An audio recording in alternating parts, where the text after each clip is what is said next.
PM dan HM, keduanya adalah bapak dan anak, jadi tersangka pembunuhan terhadap EP, warga Simpang Pedagan Kelurahan Pasar Muara II, Oku Selatan.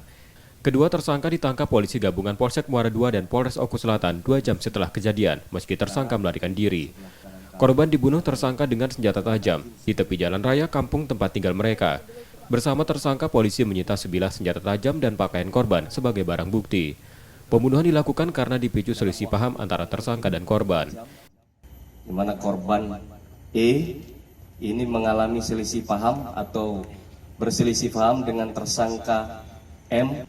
Korban E ini mengalami luka tusuk sebanyak kurang lebih 4 tusukan yang mengakibatkan korban kehabisan darah hingga akhirnya meninggal dunia di klinik atau rumah sakit Ismadana.